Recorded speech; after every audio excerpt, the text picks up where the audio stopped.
Let the glory of the Lord rise among us. Let the glory of the Lord rise among us. Let the praises of the King rise among us. Let it rise. Let the songs of the Lord rise among us. Let the songs of the Lord rise among us. Let the joy of the King rise among us. Let it rise. Oh, let it rise. Oh, let it rise.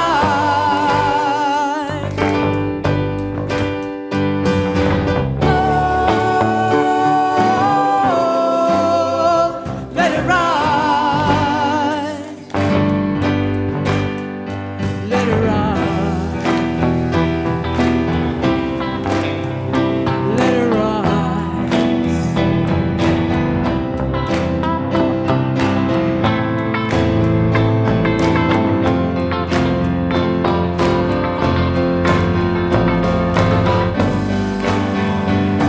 Let the glory of the Lord rise among us.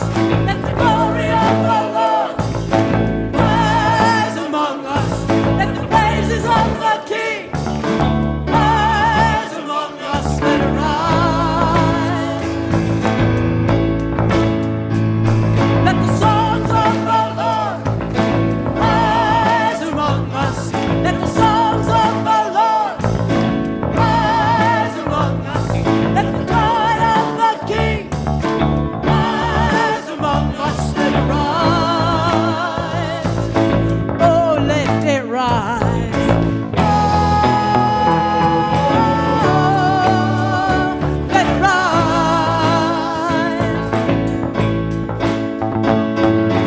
Oh,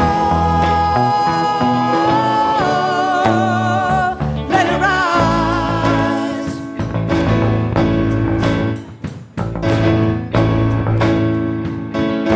Rise.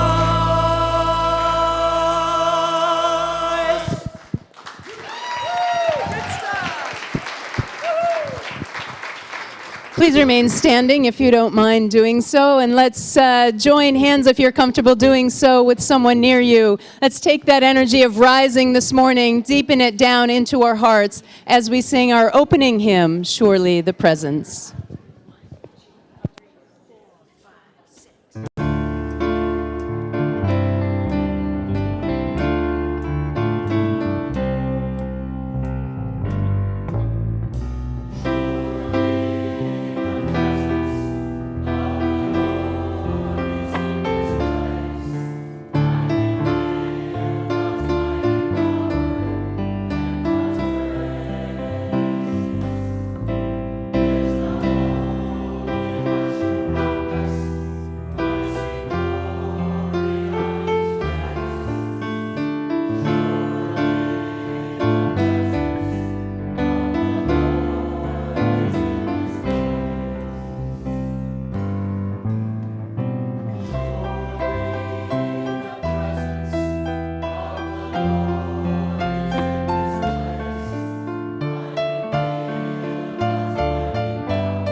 Knowing and feeling the presence of the Lord here, through, as, among us.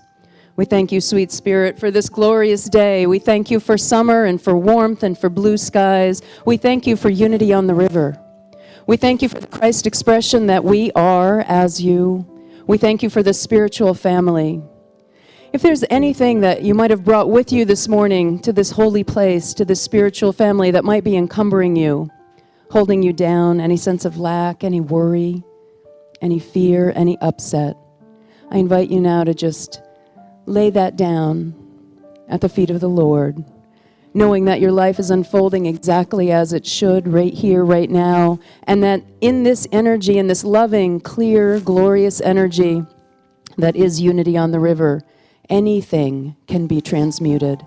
We lift it up into the sea of nothingness, knowing that God is always there with us, as us, blessing us, that our lives are always unfolding for the highest good, knowing that as we open our hearts and minds, we are always open to receive more of that good thing that life is.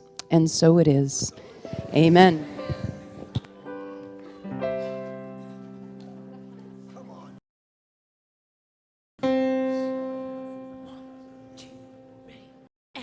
Be the light, see the light, be the light, see the light, be the light, see the light, be the light, see the light, be the light, see the light, be the light. See the light, you've got to be the light. If you want to see the light, you've got to be the light. If you want to see the light, you've got to be the light. If you want to see the light, because you reap what you sow, you meet what you know, and you see what you believe. Give a little bit of that good thing if you want to receive.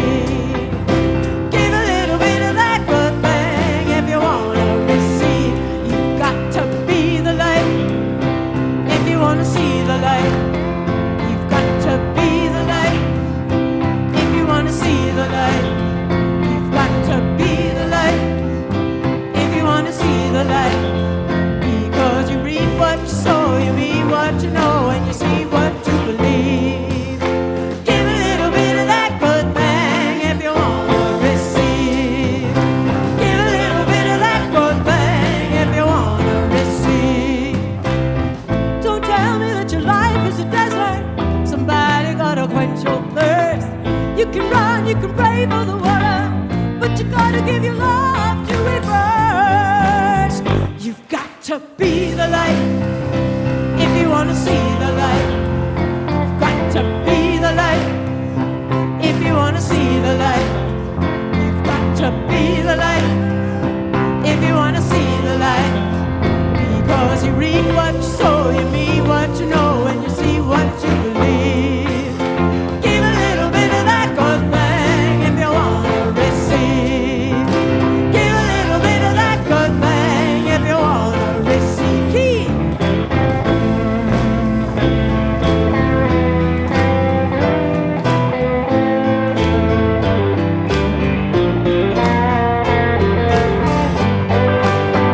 You've got to be the light. If you want to see the light, you've got to be the light. If you want to see the light, you've got to be the light. If you want to see the light, because you reap what you sow, you meet what you know, and you see what you believe. Give a little bit of that good thing if you want to receive. Oh yeah, give a little bit of that good thing if you want to. One more time. Give a little bit of that good thing if you want to receive. Go you. My choir and the band. Love that music, team. Good morning, everyone, and welcome to Unity on the River. Good morning. We are a church of celebration, a church of inspiration, transformation, spirit-centeredness, and joy. And we welcome you with that energy this morning. My name is Jackie Woodside. I will be facilitating services for you this morning. I am a speaker in the Unity movement. I spoke here last Sunday. And I'm also the board chair here at Unity on the River and the Board of Trustees. This morning we have Reverend Ogun Holder with us. Good morning, Reverend Ogun. I will introduce Ogun a little bit more formally later, but we do want to give him a warm welcome this morning. He taught some classes here yesterday in the SEE track, the Spiritual Enrichment Education. Is that right? SEE? spiritual education and enrichment, something that feels really good and you learn things. Yeah, there you go. I got that. So let's begin this morning by recalling and being our mission statement together. Our mission: we are a vibrant spiritual community that celebrates the presence in all and awakens humanity to its divinity. And our vision: centered in love, we joyously co-create a world of oneness, peace, and harmony. Love that. So I wanted to just update you all. We are in a transition period here at Unity on the River. We are about 5 weeks out from retiring our founding minister, the Reverend Shipley Allenson, and Shipley is doing very well. For those of you who are I'm sure all of us are thinking of her from time to time. She has moved her horse home. Liesel moved in about a week ago. Yeah, so she's, let's just say she's gone from being an auntie who visited the horse to ride to a mother who now has to take care of that bad boy 24/7. Jane, did you want to add to that? We have an impromptu announcement here. So I saw her Friday morning, and she said, "You know, my clothes aren't working anymore." I know, she needs a whole new wardrobe for this stall mucking adventures that she now has. Yeah, there we go. All right, so we did a great job seeing off Shipley, and she is well, and she's happy, and she misses us terribly, and she's off to her new adventure, and so are we. Thank you very much. We had Unity on the River. We had a lovely facilitated dialogue conversation last Sunday after church, where I facilitated a dialogue with about 30 people just to talk about where we're at and where we're going and how we're doing. And I was really just so touched and so moved from every corner. Everybody's just like, "Hey, man, this is exciting. I'm really looking forward to this next phase." And people were just really both honoring Shipley and honoring who we've been in the Shipley era, but also excited and energized about what I'm personally calling the post-Shipley era. So there we go. So we just to update you all, the transition team and the board have been in very frequent, if not near constant communication. And the staff as well. We do have 3 applicants as of today for the position. We do expect a few more to be coming in, but we have 3 applicants, and the transition team will begin interviewing and meeting virtually with those applicants over the next week or so. So we are definitely in process, and we'll update you every week. Cindy Swall will be coming in over the summer. Many of you know Cindy Swall. She will be coming in and spending about 3 weeks with us. She will do 2 Sunday services, and she will also do another facilitated dialogue with the same intent, just healthy communities stay in communication with one another. So these times of dialogue, apart from a community meeting, which is about reporting and finances and here's where we're at in many domains, these facilitated dialogues really are just for us to come together and share where we're at as we move forward with this next process. And we'll continue to do those about once a month, and we will continue to have community meetings that are also a place to get questions answered and talk about how we're doing as a community. Okay, great. So yeah, you're welcome. Thank you. So I think, we're just doing great. So I want to welcome streamers who are watching via live stream today. I love that we offer that at Unity on the River. Be sure to tell your family and friends, and welcome to live streamers. This is the time in our service where we welcome anyone who's celebrating with us for the first time. So if anyone is new to us and visiting with us today, would you please raise your hand? Someone from our welcome team will come and say hello to you, good morning, and give you a flower, and people from our welcome team will meet you after services right here in the center, Karen. Great. So please know that we do welcome all paths to God, and we are glad that you're here celebrating services with us this morning. Your presence, as always, enhances our experience of the church. So thank you for being here with us, and welcome to Unity on the River.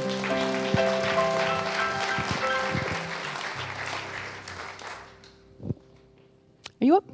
Are you next? All right, great. Carol Walrazek, good morning. Have some celebrations. Morning. I stand in the presence. Just a little confusion I want to clear up today. Ogun's class will be held in the transformation room as opposed to the oneness room, and art and practice will be in the oneness room. Also, Ogun's class is an ongoing class, and it really isn't open to new students today because it was all day yesterday as well. David Halt's week, next week. Just remember, all of this information that I give you is in your written announcements. It's in the weekly email letter that you get. It's on the bulletin board. But we still have openings. For example, Thursday night is just an hour and a half if you want to come and just play with ohm tuning forks. Also, David is doing private tuning sessions, and there's a phone number that you can call. It's in here if you would like to make an appointment with him. This next workshop is 2 days, Friday and Saturday, and that's for certification. It is, I believe, a 12-hour class, maybe more than that, but there are maybe 3 or 4 openings left. And he is doing a workshop next Sunday afternoon, which is open to everyone. There is a sign up for this as well. It's looking at the Bible through sacred eyes. And I think it really is based on a book that he wrote and his experience being brought up in a fundamentalist church. And that should do the announcements for all day. That's it. Thank you, Carol. One other thing I forgot to mention about the transition process is because we are in our interim phase now, we no longer obviously have a permanent minister. We're bringing speakers, wonderful speakers in every week. Ogun came in from D.C. area this week, and I forget where's David coming in from? North Carolina. So we have a number of speakers that are going to be with us throughout this summer. And that means it's really helpful for us to have a number of places to have them stay. So if your house is set up in such a way that it's easy and comfortable and convenient for you to have someone stay with you for a weekend, and you want to have an interesting speaker and perhaps a well-known author stay at your house, by all means, please, if you could see Jane or Carol and let us know that you could accommodate someone. Or also, if you're going to be away for a week's time and you need some free cat care, this is a really good way of getting that handled. All right, sorry. So no, seriously though, we do need, we need quite a bit of opportunity for us to house our speakers. So please see Jane or Carol about that. So thank you. This is the time in our service where we greet one another, always in love, with a handshake or a hug, if you're comfortable doing so. In our congregation, as you well know, we greet one another with the word namaste, which means the divine in me greets the divine in you. And I greet you this morning. Namaste.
little faith, little hope, lots of love.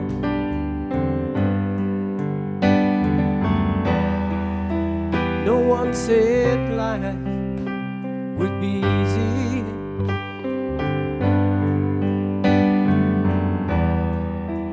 We all have pain and broken hearts.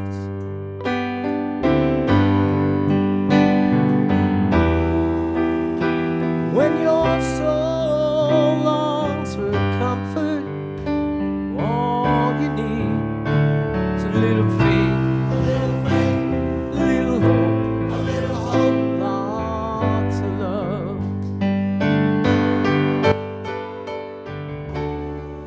You can't believe life is full of mystery. Miracles happen every day.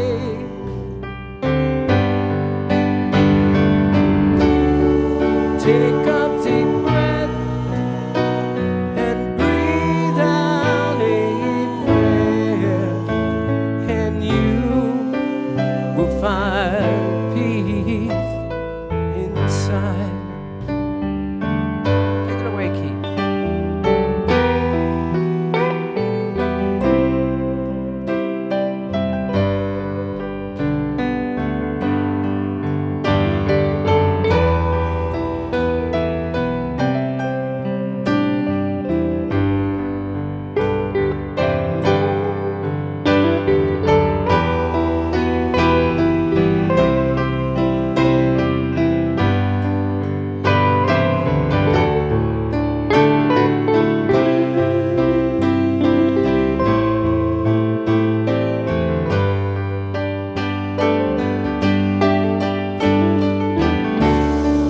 You can't believe life is full of mystery.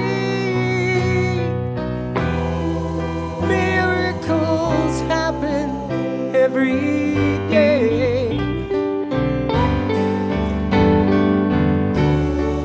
Take a deep breath and breathe out a prayer, and you will find peace inside.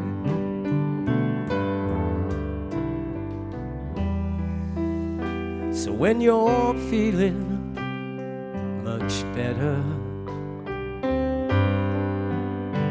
be grateful your spirit is at ease.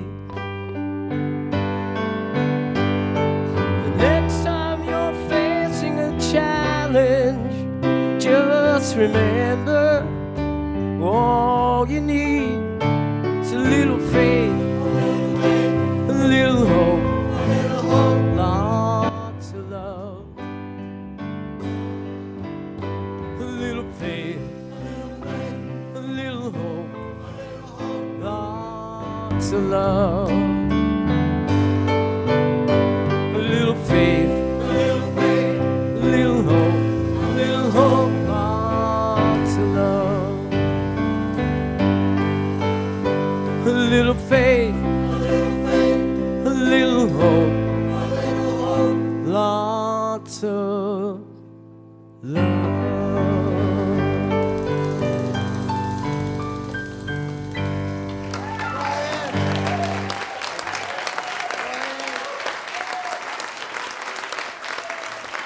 Brian Hallizy.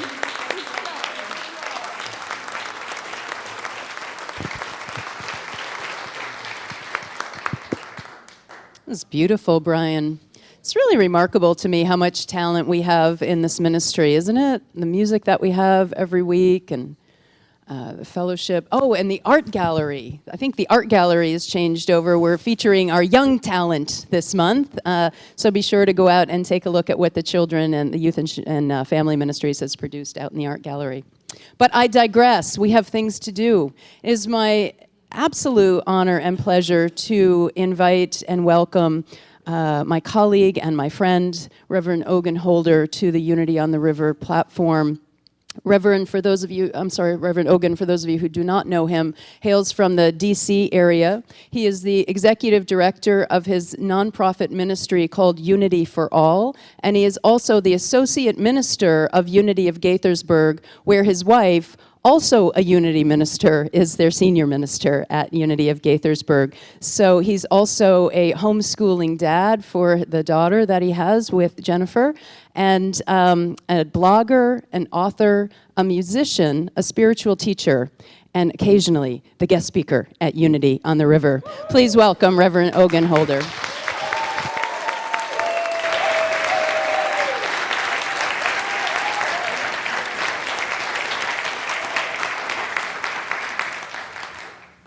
Good morning.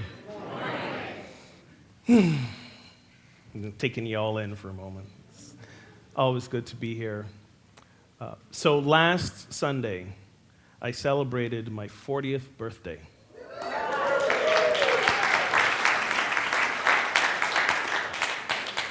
I know what you're thinking. He doesn't look a day over 28. How is that possible?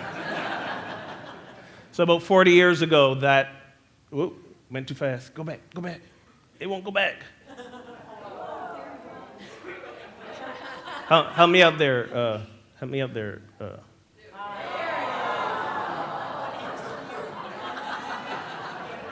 So about 40 years ago, that happened. And you're looking at that and looking at me and wondering what happened since. Yeah. I love those days when I didn't know anything. The good old days. Last year when I turned 39, this turning 40 was looming. It was all I could think about for the entire year. And, this is why I love being in Unity. Unity is an open, attractive environment for people of all ages. So I have friends in Unity younger than myself, friends in Unity wiser than myself. And the younger friends would say things like, "You're getting up there, old man." And the wiser friends would be, "You are still a baby. What are you moaning about?" So needless to say, I spend more time hanging out with the wiser friends because they make me feel not as wise, but definitely younger. So it was a year of reflection for me, and the thing I was really reflecting about, let's see if we can get the baby picture away. Maybe not. I'm going to ask you just to do the slides for me. Apparently the clicker thing ain't working, so let's get rid of that for a little while. It's distracting. I know, it's so cute. The year of reflection for me was interesting. In Unity, I turned 39 and promised myself I wouldn't freak out about turning 40. But in Unity, we have this saying, what we resist persists. So the freak out was starting to cook and ruminate. And I was reflecting on my life.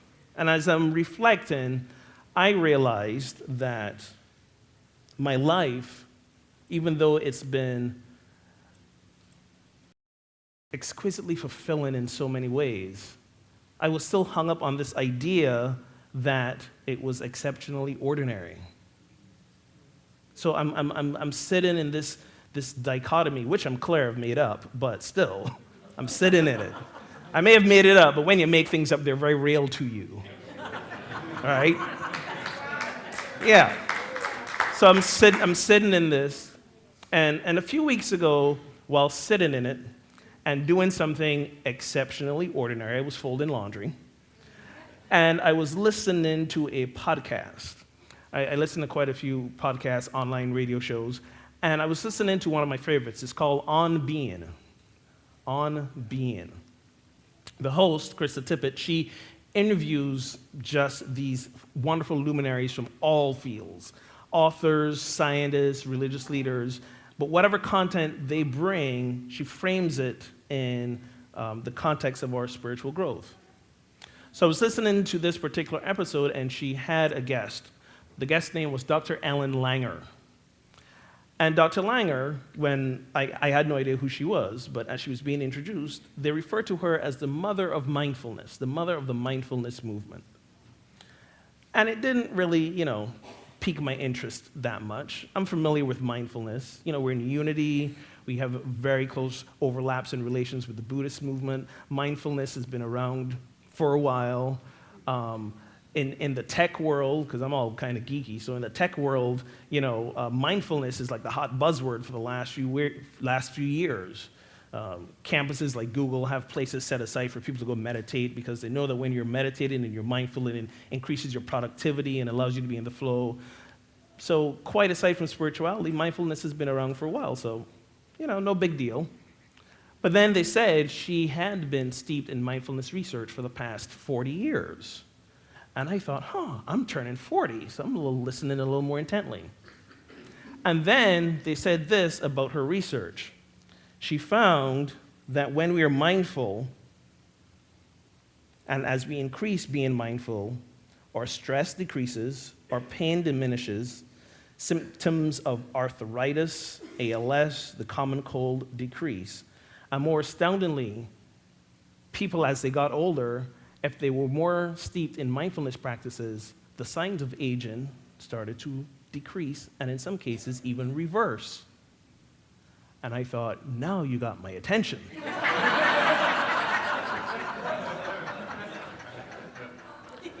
She defined mindfulness in an interesting way. She defined mindfulness in a way that is almost completely removed from the way I knew it, of the spiritual element.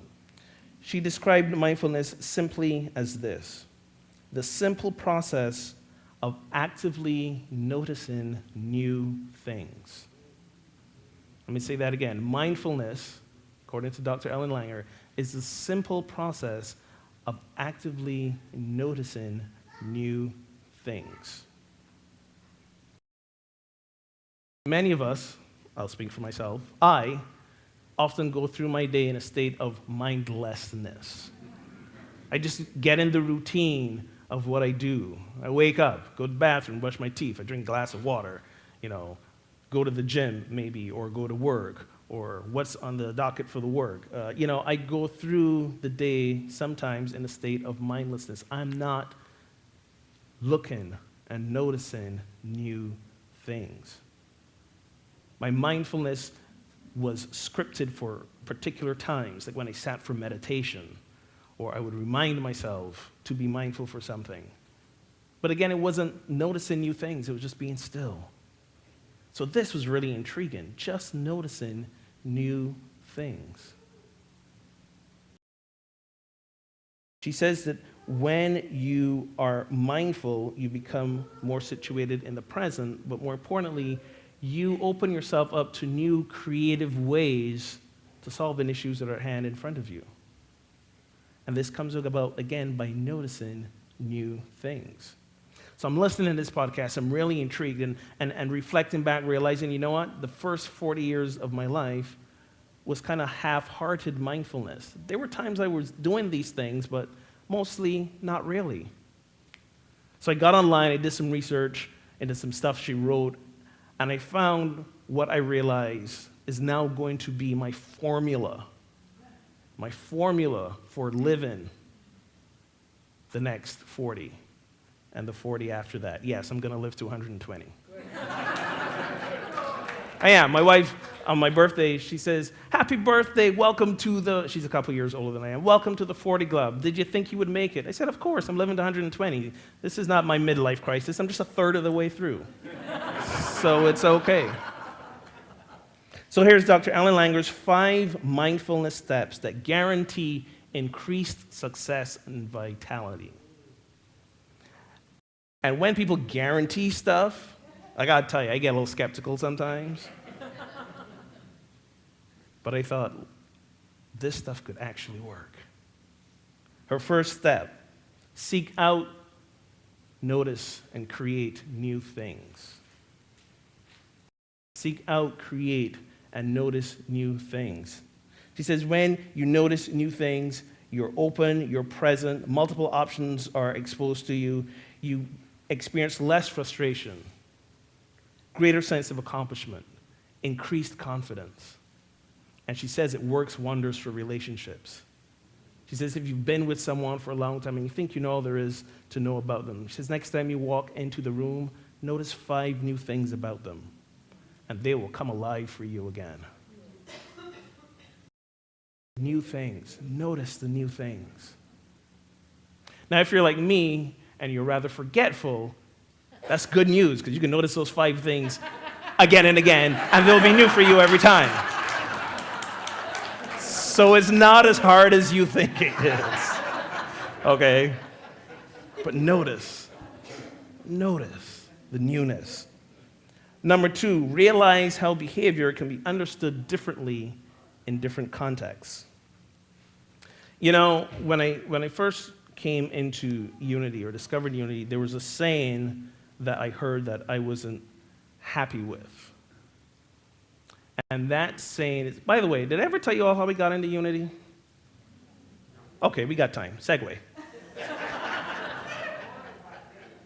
So I met my wife, Jennifer, in 1997. We were both in our previous careers as music therapists, but she was the music director for this little church outside of DC, Unity of Springfield. And one Sunday, the piano player couldn't make it, so she said, hey, you want to earn a few bucks? Come play for us. So I went to play at this little church. It was fairly new. It was probably not even a year old yet. And you know how some people say when they walk into Unity, it's like, oh, we've come home.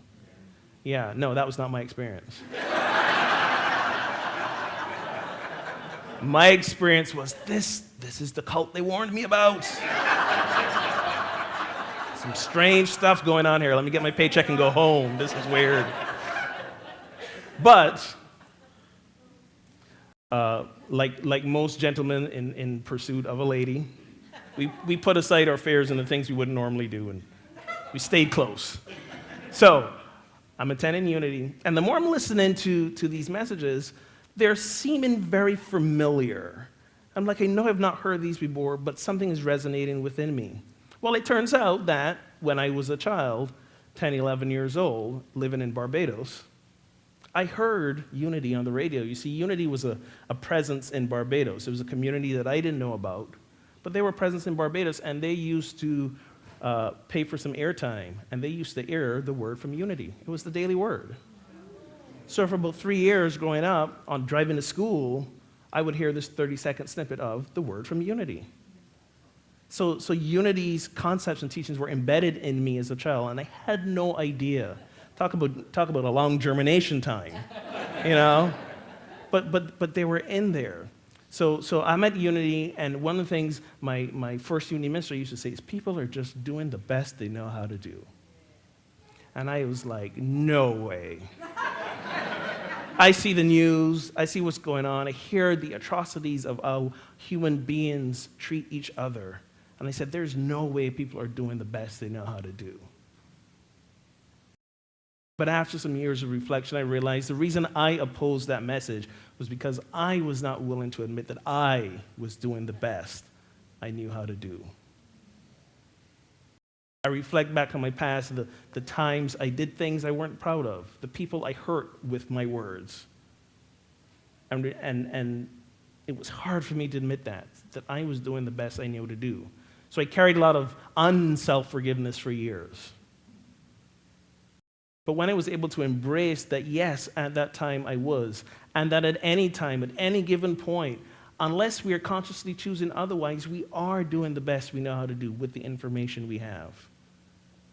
And it was a powerful tool that allowed me to shift to a place of being open to forgive myself. And truly, we are not going to fully embrace and live this experience we call God until we forgive, not just others, but ourselves. And I don't know about you, but forgiving others was often a whole lot easier than forgiving myself.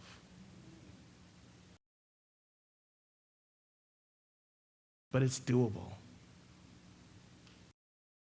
When we realize the context of, yes, anyone at any point in time is doing the best they know how to do. So first, we create and seek new things. We realize the context of the situations. Third, we reframe failures into successes. We reframe failures into successes. And this is a really important thing. This is basically what our third unity principle teaches us. You know, we got those 5 basic unity principles. The third one says we create our experience through the power of our thinking. Thoughts held in mind produce after their kind. And one of the ways that gets interpreted is that if we think and believe, then things will show up in our life that follow our thoughts and experiences. That is kind of one interpretation of it. But there's another one that we don't always hear much about, which is that depending on what happens out here, how we think about it, how we perceive it, how we believe about ourselves in it, will determine how we show up as God in it. It will determine our experience of it.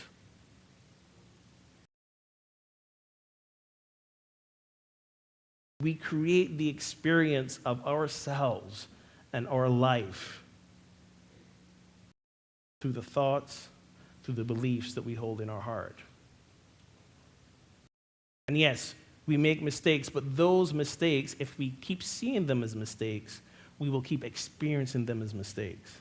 But if we see them as successes, we will experience them as successes. Here's a classic example. In the late 60s, there was this chemical engineer working for a company, and he was tasked with designing a new super adhesive for use in the aerospace industry. So he's creating this adhesive, and one of the first products he comes out with is like an utter failure. It won't hardly stick to anything. It's a very weak adhesive. But it had some interesting properties. One of those properties was, if you stuck two things together with it, even though the thing would not hold and it would peel off, it didn't leave any residue. And the substance, the sticky stuff, was very thin, like the sheet of a paper. But they couldn't find anything to do with it, so you just stuck it on the shelf for about 5 years. Then along comes another engineer who happened to be a singer in a church choir. So he's in this church choir, he's singing, and in his music, he's got lots of bookmarks to hold his music. And the bookmarks would always fall out and fall, and it was just a disaster. And he says, I've got to find some way to keep these bookmarks in. And he's like, you know what? There was this sticky stuff sitting on the shelf that nobody's using. So he tried it out, he put a little bit on his bookmark, stuck in the music, and it was great. And because it didn't stick, he can put it somewhere else. What did they just create? Post-it notes. Post-it notes, which went on to become one of the top 5 selling office products in the 90s.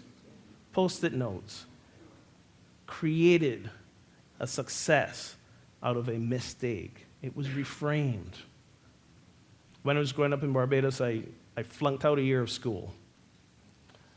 It was an interesting how I got to that point, because up to that point, I was fairly successful academically. But that was through less my intelligence and more through the tenacity of my mother, who made sure that I studied and practiced and didn't spend a lot of time out playing with friends. Well, this didn't sit well with me, of course. And when I was 15, I decided this is the hill I wanted to die on. So I staked my claim and I said, listen, this has to stop. I don't like this constant barrage of smothering. This is ruining my social life. I'm not getting out there meeting friends. No, I've had enough. And she said, okay, we'll do it your way. So we did it my way. And at the end of that year, when I brought home a report card full of Fs, meaning I would have to repeat the year, I wouldn't say she was gleeful. But there was a certain sense of satisfaction I could feel as she smugly said, well, we tried it your way. Now we're going back to mine. Now, it was a year that following year, when I saw all my other friends go on to the next level, and I was not with them. I felt embarrassed. I felt ashamed. I felt like a failure. It would take me years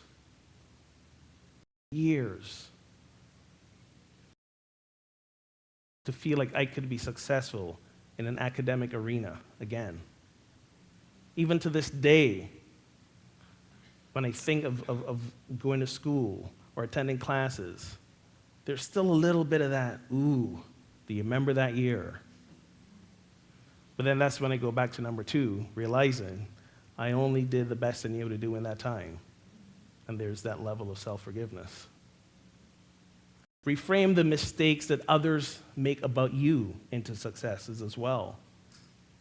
Michael Jordan was cut from his high school basketball team. He was devastated. They told Oprah Winfrey, "We don't think you're going to make good TV material."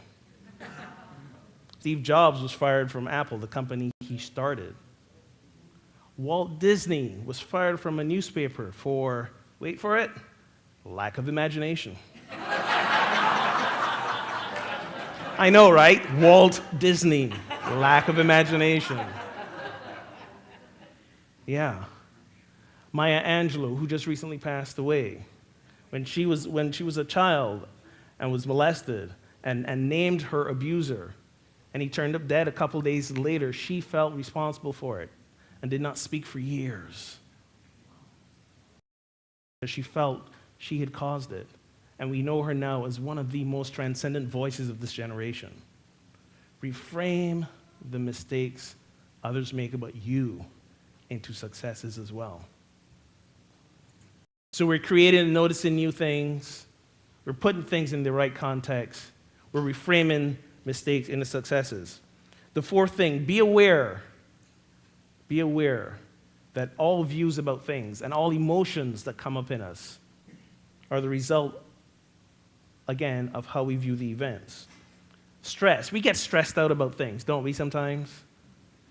You don't have to admit it. I get stressed out about things sometimes. Sometimes things stress me out. And again, I have to realize that the thing that is stressing me out, the people that are stressing me out, the situation that's stressing me out, that's an illusion. I am stressed out because of how I am perceiving them, the thoughts and the judgments I have about them, the emotions that come up around anyone or any event. They're of my own choosing. Things are inherently neutral. They're neither good nor bad, they just are. We get to decide. Back to our third principle, we get to decide what they're going to mean for us. And last but not least, be authentic. And she defines authenticity in an interesting way. She says, authenticity is being willing to question the conventional wisdom of what works, what doesn't, what's allowed, what isn't. If we act in ways that are meaningful to us and remain true to ourselves, we will be happier, more engaged, more mindful, more successful in our lives, our work, and our relationship. Be authentic. She invites us into this exercise to come up with a list of 3 things we don't like about ourselves. 3 things we don't like about ourselves. And more often than not, we don't like these things about ourselves because somebody else told them they weren't great things. So come up with these 3 things and reframe them. So for example, I, in the past, had been sometimes described by the ones who were closest to me as lazy.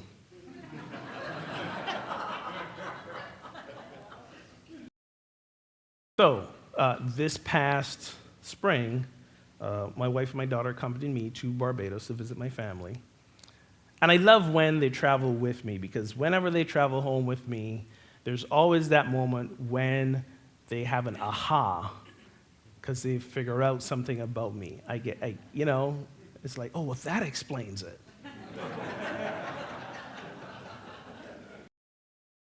So after being home for a few weeks, about the middle of the vacation, after having to, my wife be patient with other of my family members as they would do things, she said, I just had a brilliant aha moment about you.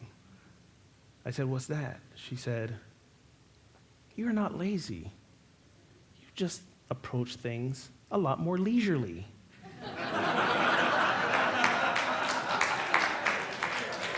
And I said, it took you 16 years to get that? I've been telling you that for years. She goes, I thought you were just making excuses, but it's true. I'm watching your family, I'm watching other people here. Nobody's ever in a hurry to really do anything. It's like, yeah. I said, I have this experience walking down the street, and like I'm walking with people, and they're always looking back. They're like, why are you walking so slow? I'm like, why are you walking so fast? Leisurely approach to things. And I don't get stressed out nearly as much when I take a leisurely approach. And for some time, I almost used to begin to buy into what other people were saying about me and the laziness. I just thought, well, I'm still getting things done, so it may not be true, but leisurely. I like that. I'm not lazy. I'm going to get a t-shirt. Not lazy, just leisurely.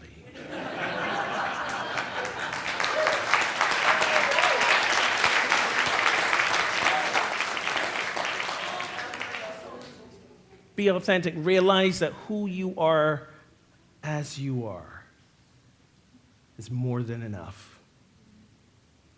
And when you bring who you are to the situations around you, you're bringing a unique gift, a unique perspective. You are being the manifestation of God in a way that nobody else can. And there's no need for you to change it. Be who you are. Be authentic. Dr. Langer says, other advantages to mindfulness: it's easier to pay attention. You remember more of what you've done. You're more creative. You are able to take advantage of opportunities when they present themselves. You avert the danger not yet arisen. You like people better, and people like you better. You're more charismatic. And this was the thing that almost brought me to tears. Because I used to hold procrastination as a badge of honor in my life. I used to be the guy that walked around saying, I procrastinate because, like a piece of coal under pressure, only a diamond can come out under that pressure of the last minute approach. I wore it as a badge of honor, but it wasn't the case. I procrastinated because I was afraid. I was afraid, not of failure, but actually afraid of success. And procrastination crippled me. It held back the best of me. But she says this: the idea of procrastination and regret can go away, because if you know why you're doing something, you don't take yourself to task for not doing something else. The idea of procrastination and regret can go away, because if you know why you're doing something, you don't take yourself to task for not doing something else. So in the midst of my procrastination, I would say there's so many other things I should be doing, and I felt bad about not doing them, using them as distractors from my purpose. But when I got clear about the purpose and was no longer afraid of stepping in and embracing it, then I didn't feel bad about not doing the other things. There'd be time enough for them. Mindfulness.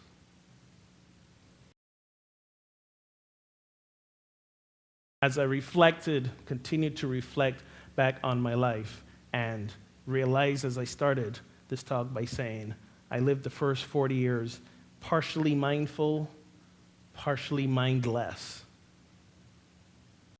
I was still able to have a fulfilling life. Let's see if we can get this to work. I was able to find someone willing to hang out with me for a few years. As I was, warts and all. I was able to, this clicker is highly sensitive, there you go. I was able to get over my hurdles of fairing academia and obtain my master's and be ordained as a unity minister, something that was once just a dream.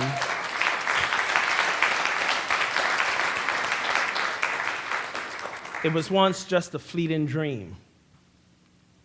I was able to publish a book. And let me tell you, having to publish a book brought me face to face with that demon of procrastination. Because boy, were they some deadlines that I had to meet. And realizing that my best writing occurred when I did not fear my voice being heard. I grew up with the idea that children were to be seen and not heard. The fact that I stand before an audience of you speaking is testament to that transformation of letting go that message and embracing the message that each and every one of us has a voice and a unique message to bring to the world, whether it's to be in front of millions or to be sitting across from one. We each have a voice. We each have a message. Don't hesitate to share it.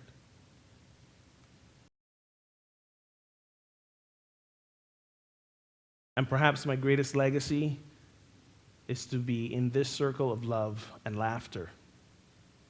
If you notice, I have a unique hairstyle going on in this picture. I didn't like it, so I shaved it all off. No, that was a wig. That was a wig that I wore when we first came to Unity of Gaithersburg. There's a thriving theater group at our church called Theater of the Spirit. When we first showed up, Joy, my daughter, said, I want to get involved in this. Come do it with me. And acting is not my thing. I mean, I do a lot of stuff, but acting, no. But it became a great bonding time for us. And that was one of the props. And one day after church, we were going to take a picture. He's like, Daddy, put the wig on, put the wig on. My greatest legacy is my daughter, simply because of this. I got married at 24. What was I thinking? I didn't have any idea what was going on. Nobody warned me. There are a couple of things in life people don't always warn you about. One of them is marriage, one of them is parenting. Okay? So nobody really warned me about marriage. 24, I had no idea. And then a year later, when I knew Joy was on her way, I was struck with dread and fear. I had barely figured out who I was. Now I'm responsible for someone else. But the beauty and the gift of her was because of her in my life. She allowed me to find myself. She opened up the doors of my mind and my heart in ways that I didn't think possible. Because of those two people in this picture, I am the highest and best version of myself.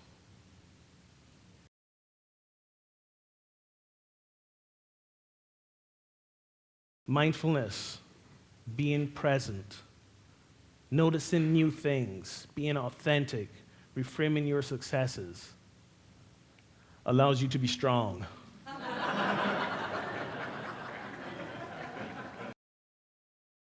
Allows you to realize that there is nothing in life that you cannot overcome, that you cannot embrace, that cannot make you the fullness of the expression of God that you are. So my invitation to you this week is be mindful. Notice the new things. Forgive yourself because you were doing the best you knew how to do at that time. Reframe your failures into successes. Be authentic and realize that you get to choose the experience that you have of yourself in your life. The first 40, pretty good. Can't wait to see what the next 40 brings. Namaste.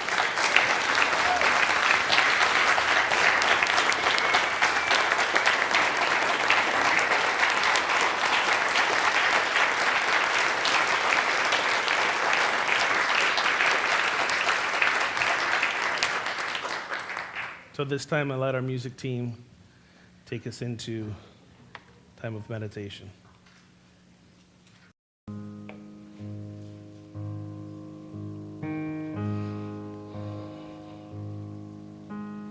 My wings were heavy, I could not fly, haunted by dreams that were meant to come true. Love was there, I could not see it, so the voice of salvation came shining through you, and you said, God is all there.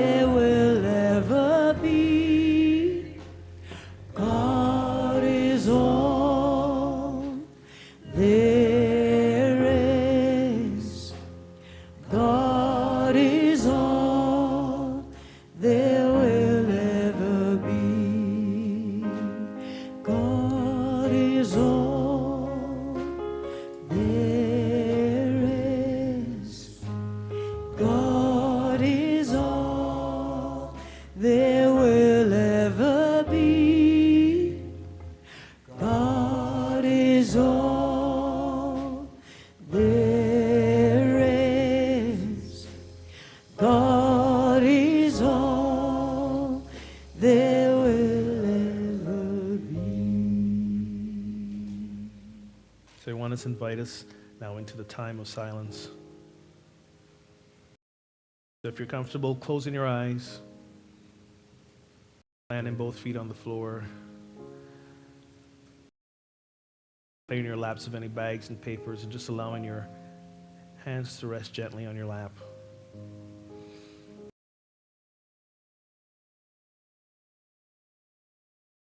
And allow yourself in this moment to notice your breath. Perhaps something we don't spend a lot of time noticing. Let's do it now.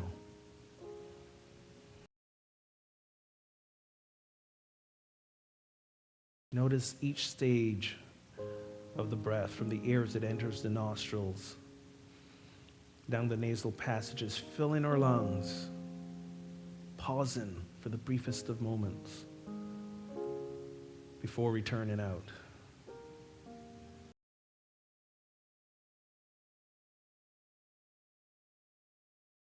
Just notice your breath.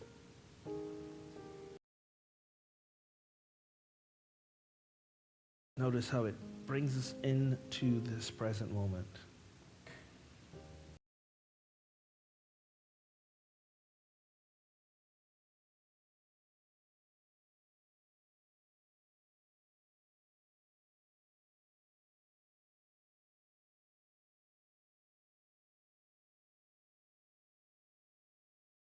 It is in this present moment that we touch the full awareness of God within us.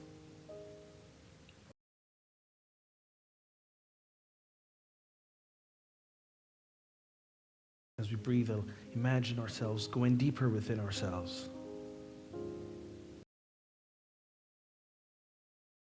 Deeper to that place beyond time, beyond space.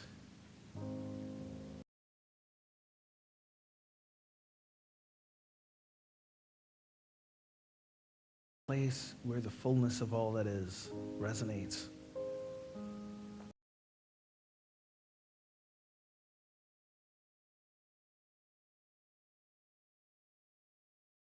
Place beyond emotion. A place beyond pain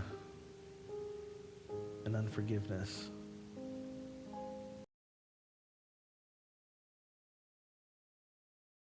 And yes, a place even beyond joy.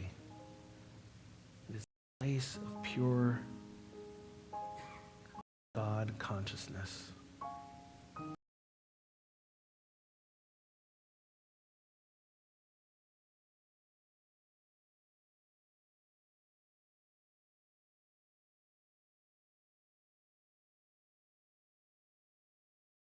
It is from this place we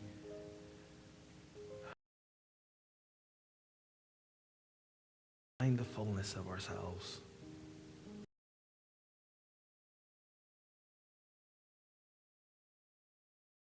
It is this place where we experience God.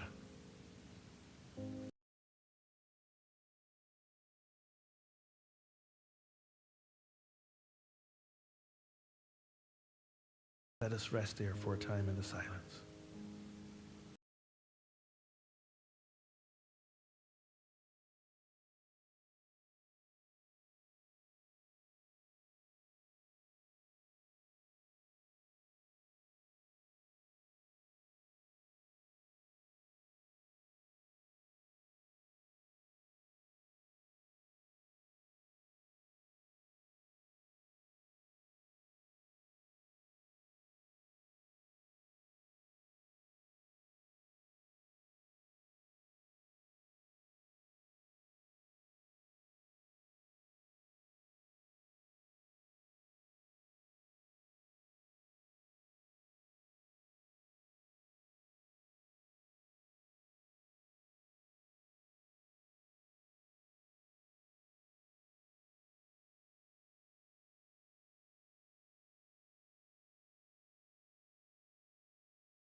This silence is always a breath away.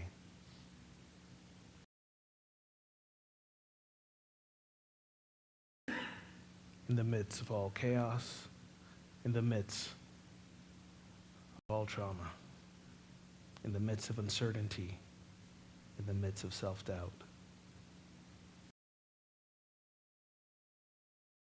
Breath,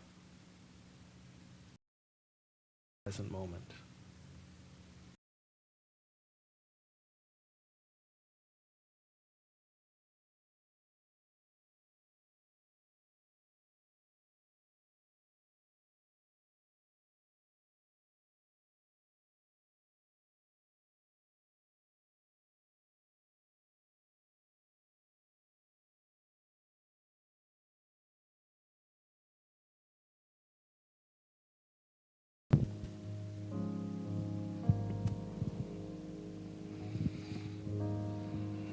Sweet Spirit, we receive the prayers of this prayer box, knowing that all prayers that are uttered forth are immediately taken up into the highest realms, where all prayer is answered. Every heart is touched, every body is healed, every situation is made whole and perfect. We call to mind now our center, Unity on the River, our spiritual home, our spiritual family. And let's purposely, mindfully open our hearts and our minds, creating the energetic conditions that quicken and bring forth our next spiritual leader. We know that we're on a journey here, being guided and blessed. We know that the person who is to come forth is now being made ready to receive us, to love us, and to lead us. We affirm that this is so, God, and we thank you. So if there's anyone in your life now that you'd like to bring into this energy of love and healing, we invite you to say their names now together out loud.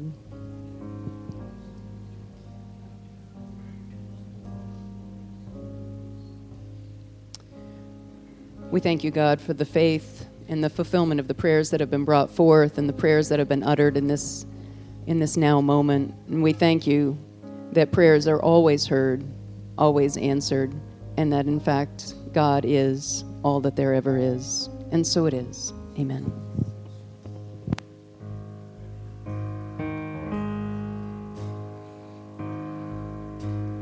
My wings were heavy, I could not fly, haunted by dreams that were meant to come true. Love was there, I could not see it, so the voice of salvation came shining through you, and you said, God is all there is, God is all there will ever be, God is all there is, God is all there will ever be, God is all there is, God is all there will ever be.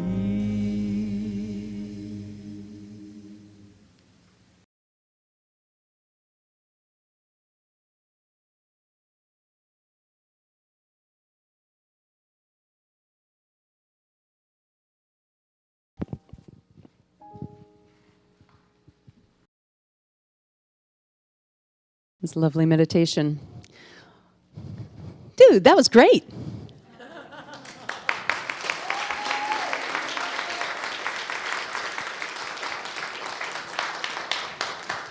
I never really thought of you as lazy or even, quote, leisurely. So, a guy who runs a radio show and 2 ministries and is a dad and a husband and an ordained minister and an author and publishing books. I don't know that would be the first thing that would come to mind for me. So, Ogun, thank you. It's really lovely to have you here, and we look forward to your next visit. This is the time of our services when we receive the blessings of our tithes and offerings. As we receive, so we gratefully give. But before we do that, let's also recognize that we have chaplains available for prayer with you. If the chaplains would please stand and be recognized. These fine souls are here to pray with you after services. If you've come today with anything on your heart that you would like held in prayer with confidence, or if you have any celebration that you're just bubbling forth and you want to also have that be met with prayer, please see one of these souls after services today, and they'd be happy to pray with you. So let's begin receiving our tithes and offerings by saying a blessing together. Divine love, as me, blesses and multiplies all that I am, all that I have, all that I give, and all that I receive.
Gratefully our hearts give and gratefully our hearts receive. We feel the loving energy coming forth from these gifts that have been brought forth. We know and affirm that these gifts support the work of this ministry, the work of the Holy Spirit, moving forth from this center, touching the hearts, minds, and lives of all of the people who are blessed to come in contact with this ministry. So we say thank you, God. Thank you for the blessings of these gifts, and may they go forth to do the will and the work of Holy Spirit. And so it is.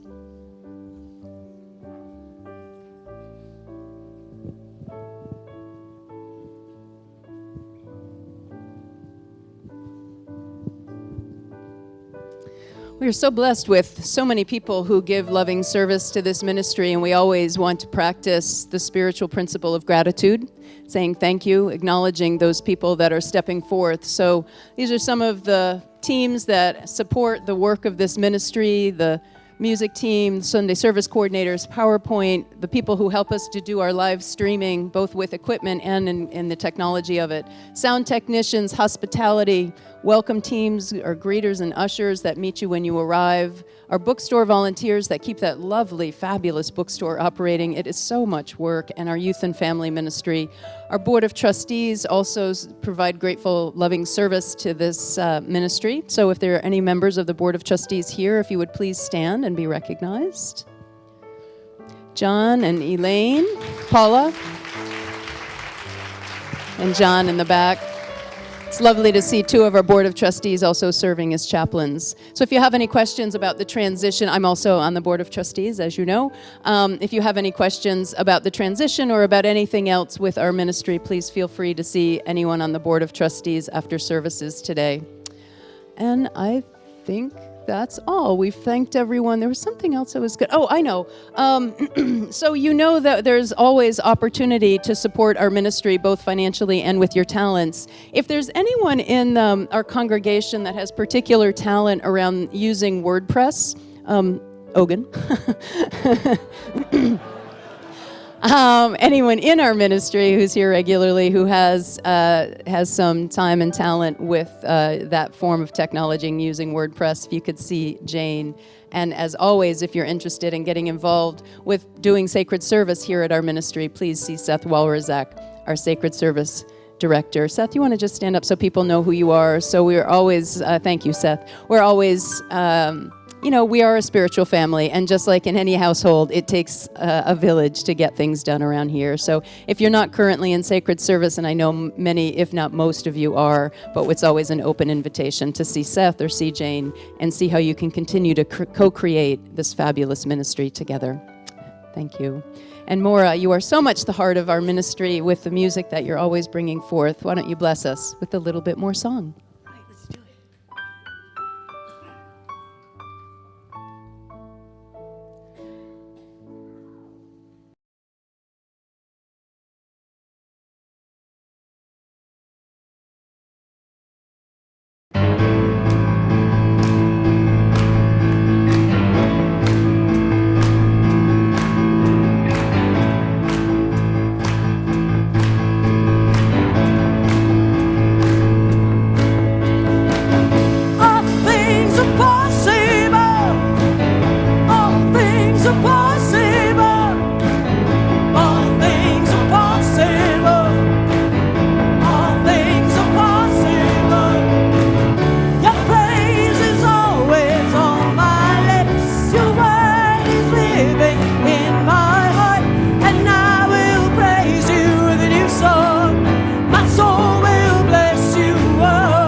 Great job. That Yuri is on the drums truth. Today, Yuri's bitten off. Keith and Chuck on the bass, and there's the choir. Excellent. Thank you. We know and affirm that that is true. All things are possible. And in so doing, let's welcome our youth and family ministries, all of our little possibilities. We are walking as the light of God. We are walking as the light of God. We are walking as the light of God. We are walking as the light of God. We are walking, walking, we are walking. Oh, we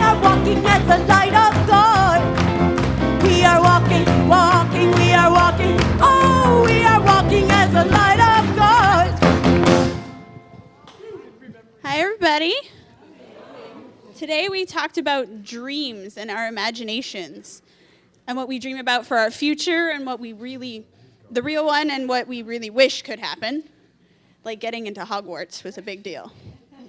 So we made pretty more pictures to go in the show. Yes, we did. Yeah. Beautiful. Very nice. Anyone going to pray with Ogun and I today? Gee, I wondered if I might have a little boy that might want to come with me. Come, Leah. Please rise as we sing our closing hymn. 1, 2, 3, 4, 5, 6. The peace song.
Let us move forward from this day, moving mindfully into each and every expression of our God's self on earth. The light of God surrounds us. We are the love of God. The love of God enfolds us. We are the love of God. The power of God protects us. We are the power of God. The presence of God watches over us. We are the presence of God.